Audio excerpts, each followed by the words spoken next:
Welcome po sa ating 9pm PCSO. May sumisili pang 70, no?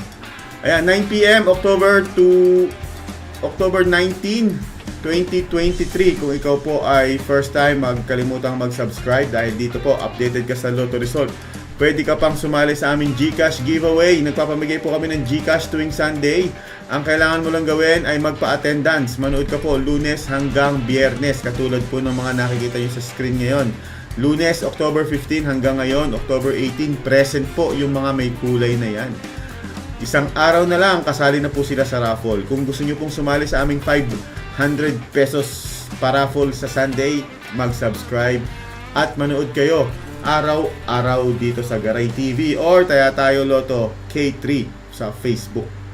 Okay, eto na po ang mga nanalong number ngayong gabi sa October 9 PCSO games para sa ating Super Lotto 649. Ang mga nanalong number ay 26, 31, 41, 14, 5 at 10. Ang jackpot po niyan ay nasa 16 million pesos. Para naman sa ating Lotto 642, ang nanalong number ngayong gabi ay 11, 8, 25, 5, 34 at 16. Ang jackpot po niyan ay nasa 11 million pesos. Pwede na? Paki-comment, pwede na.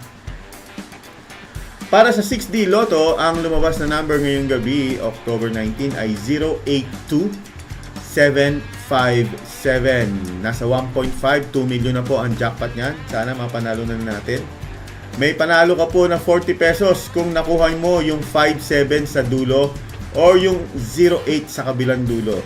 Ayan, papasok po yan. So 082 may panalo ka rin, 757 may panalo ka rin hanggang maging limang number. 40, 400, 4,000 hanggang 40,000. Okay?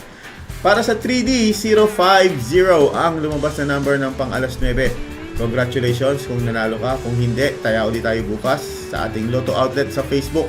Meron po tayong Lotto outlet sa Facebook, Taya Tayo Lotto. Hanapin nyo po K3 Taya Tayo Lotto. I-message mo po yung teller natin dyan. Sabihin mo, pinataya ka ni Ellie. Alas 7 ng umaga hanggang alas 7 ng gabi. Online po tayo. Okay? Thank you sa mga nakataya. Sa mga hindi pa nakakataya, taya na. Sa 2D Lotto, ang lumabas ay 30-23. 30-23. Thank you very much. At sa mga hindi po nakapanood ng live, wala pong problema. Para sa inyo, uulitin po natin ang